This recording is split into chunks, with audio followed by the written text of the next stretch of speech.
বাংলা সিনেমাকে শেষ করে দেওয়ার জন্য রাজনীতি দায়ী বা মমতা ব্যানার্জি দায়ী বা টিএমসি দায়ী। আমাদের মাতৃভাষার একান্ত আপন বাংলা সিনেমা হঠাৎ করে হারিয়ে যাওয়ার পিছনে কারণ কি শুধু রাজনীতি?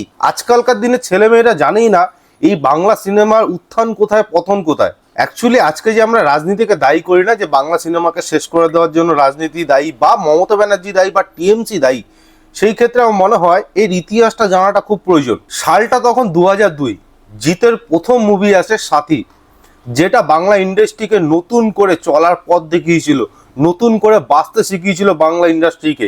তার আগে বাংলা মুভির এত বেশি ক্রেজ ছিল না। 2002-এর সাথী যেই ক্রেজটা মানুষের মধ্যে জাগিয়েছিল। এরপরে একের পর এক জিদ্দার মুভি আসতে থাকে। 2003 চ্যাম্পিয়ন, ওই সালেই নাটের গুরু, আবার ওই সালেই সঙ্গী। 2004 বন্ধন, আবার ওই সালেই প্রেমী। 2005 যুদ্ধ, আবার 2006 হিরো। এতদূর গিয়ে মোটামুটি জিদ্দা কিন্তু একটা বড়সড় ব্রেক নিয়েছিল। এরপরে 2007 সালে বেঙ্গলি ইন্ডাস্ট্রিতে একজন নায়ক আসে, যাকে সত্যি সেই মুহূর্তে জেনজিরা নায়কের মতনই দেখেছিল।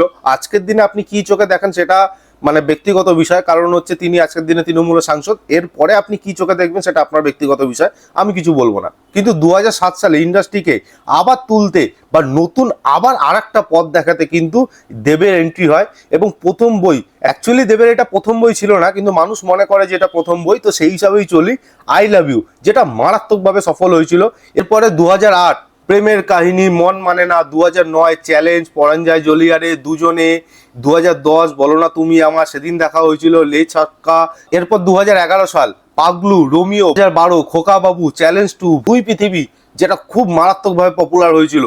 এবার শুরু হলো এই 2015-তে ইন্ডাস্ট্রির পতন হওয়া শুরু। বিভিন্ন সময় বিভিন্ন নায়ক নায়িকাদের মানে জিৎ, দেব, এদের মতন বড় বড় নামেরও কিন্তু প্রচুর মুভি রিলিজ হয়েছে, কিন্তু আপনি হয়তো নিজেও মনে করতে পারবেন না এর মধ্যে কটা বই আপনি দেখেছেন। তো এইখানেই হচ্ছে সমস্যা শুরু হলো। 14-15 থেকে কি হওয়া শুরু হলো, যে ইন্ডাস্ট্রির সব মানুষজন, বেশিরভাগ ক্ষেত্রেই মানুষজন তৃণমূলে আসা শুরু করলো।